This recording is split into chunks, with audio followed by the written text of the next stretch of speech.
안녕하십니까. 소쿨극장의 불교로 세상 읽기 시간입니다. 오늘은 어머니의 크나큰 사랑이 만든 놀라운 기적에 관한 이야기입니다. 전라도 나주지방에서 실제로 있었던 일이라고 합니다. 구독과 좋아요, 그리고 알람 설정 부탁드립니다. 재미있고도 좋은 글로 보답하겠습니다.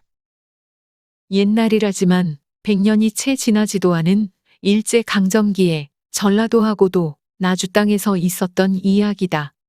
어떤 어머니가 아들 하나와 살고 있었는데 그 아들이 석탄광산으로 징용을 가게 되었다. 하나뿐인 아들이 혹시나 잘못될까 싶어 점을 한번 쳐봤더니 광산에서 죽는다는 점괘가 나왔다. 깜짝 놀란 어머니가 무슨 방법이 없나요? 하고 물어보니 점쟁이는 팔자를 그렇게 타고났으니 어떤 방책도 소용이 없다고 했다. 힘없는 식민지 백성이라 죽는 걸 알면서도 징용을 갈 수밖에 마땅한 방법이 없었다. 그날 이후로 어머니의 눈에서는 눈물 마를 날이 없었다. 어머니는 날마다 나쁜 소식이 오지 않을까 노심초사하면서 하루하루를 보내고 있었는데 아들이 어느 하늘 아래에서 죽을지도 모르는데 밤이면 잠이 오는 자기가 어머니는 너무 한심했고 아들은 어느 하늘 아래에서 배를 곪고 있을지도 모르는데 때가 되면 배가 고픈 자기가 너무 미웠다. 어느 날 어머니가 배를 짜면서 울고 있는데 어떤 스님이 와서 탁발을 청하였다. 어머니는 뒤주에서 보리쌀 한 대박을 꺼내 정성스럽게 시주를 하였는데 얼굴이 눈물 자국으로 어릉어릉하였다. 시주 받던 스님이 어머니에게 왜 그토록 서럽게 울고 있소이까? 하고 물었다. 지푸라기라도 잡고 싶은 어머니는 스님에게 아들 이야기를 했다. 이야기를 다 듣고 난 스님도 점쟁이와 마찬가지로 딱한 일이지만 도저히 살릴 방법이 없겠소이다. 하고 난색을 보였다. 어머니는 그래도 혹시나 무슨 방책이 있을까 싶어서 다시 한번 간절히 매달렸다.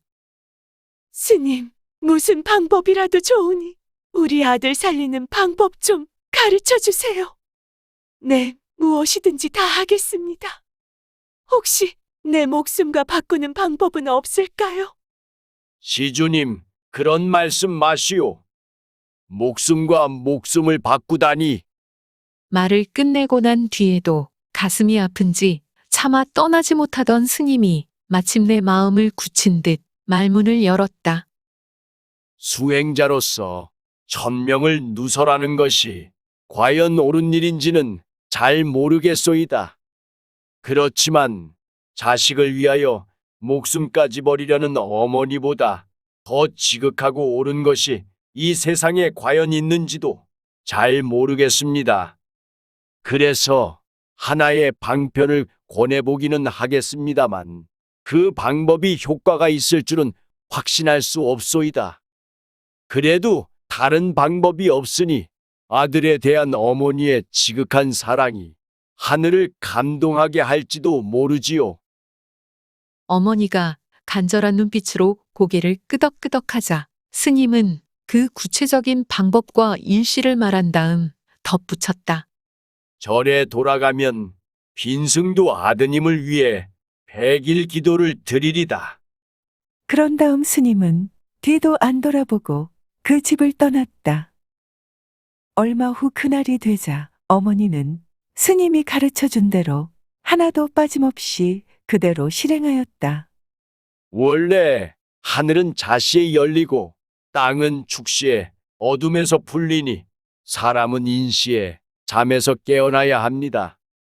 이것은 천지의 이치이니 축원하는 이는 하늘의 섭리에서 벗어나면 안 됩니다. 스님이 시킨 대로 자시에서 축시까지 어머니는 장독대에서 두 손 모아 기원했다. 이것은 불보살의 가호를 구한 것이다. 절이 끝나자 땀으로 범벅이 된 몸을 깨끗하게 씻고 머리를 정갈하게 감은 다음 어머니는 새로 지은 옷으로 갈아입었다. 인시가 되자 동네 입구 대나무 숲 뒤에 자리한 샘터에 가서 찬물을 떠와서는 백자에 담았다. 그런 다음 마당 한가운데 자리를 깔고 소반을 놓은 다음 그 위에 백자에 담은 청수를 놓았다. 스님이 시킨 대로 맑은 물 이외의 재물은 일절 준비하지 않았다. 그녀는 동서남북 사방에 대고 정성스레 각각 1080배씩 절을 했다. 108배 한 번에 일각이 걸렸는데 1080배를 하니 한시 지나고도 한시경이 걸렸다. 요즘 시간으로는 약 2시간 30분이 된다. 동서남북 네 방향에 대고 절을 하니 5시 진 요즘의 시간으로는 10시간이 흘렀다. 마지막으로 후들후들 떨리는 다리로 초가지붕에 올라가 그 위에서 애가 타도록 간절하게 아들 이름을 108번 불렀다. 이때가 신신이 오후 4시경이었다. 바로 그때 광산에서 일하고 있던 아들의 귓전에 어머니가 자기를 애타게 부르는 소리가 들렸다.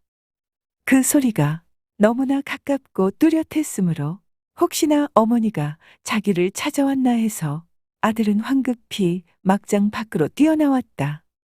아들이 굴을 빠져나오는 순간 큰 굉음 소리와 함께 막장이 무너져 내렸다. 목숨을 구한 아들은 우리 어머니가 날 살리려고 그렇게 애타게 불렀구나. 하고 어머니가 있는 쪽을 바라보며 울었다. 나중에 알아보니 그날 막장 안에 있던 사람 중에는 그가 유일한 생존자였다.